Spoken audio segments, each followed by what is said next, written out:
C'est pour donner une suite à la visite officielle du président Patrice Talon en Norvège du 7 au 9 novembre 2018 et la visite de travail de l'ambassadeur plénipotentiaire de la Norvège au Bénin le 11 décembre dernier que Jens Frølich Holt, secrétaire d'État auprès du ministre norvégien des Affaires étrangères, est arrivé dans l'après-midi de ce mardi 29 janvier 2019 au Bénin. Au cours de sa visite, il a eu une séance de travail avec certains ministres et directeurs généraux sur plusieurs sujets de coopération. Au thème de la séance de travail, le secrétaire d'État norvégien et le ministre Aurélien Agbenonshi ont animé une conférence de presse.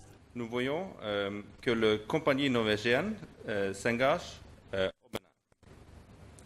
Bénin et s'engage surtout dans le secteur comme l'énergie renouvelable et du secteur pétrolier.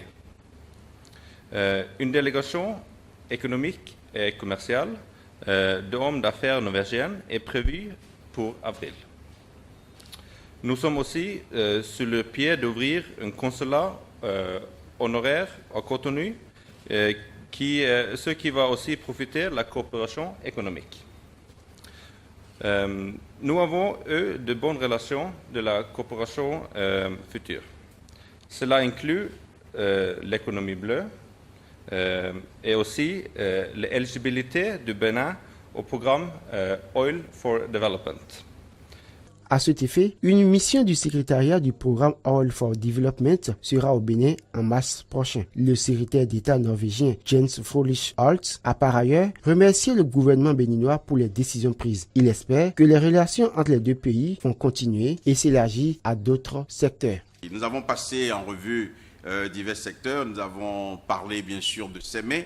Nous avons parlé de notre coopération dans le domaine de l'économie bleue. J'ai indiqué au ministre que le Bénin s'engage fortement pour signer avec eux la déclaration pour lutter contre le crime dans le domaine de la pêche qui a été adoptée lors d'une réunion qui a eu lieu à Copenhague l'année dernière. Je veux dire aussi que toute la dynamique autour de l'économie bleue, de la protection des océans, c'est une dynamique qui pour nous est importante et sur laquelle nous allons poursuivre notre travail.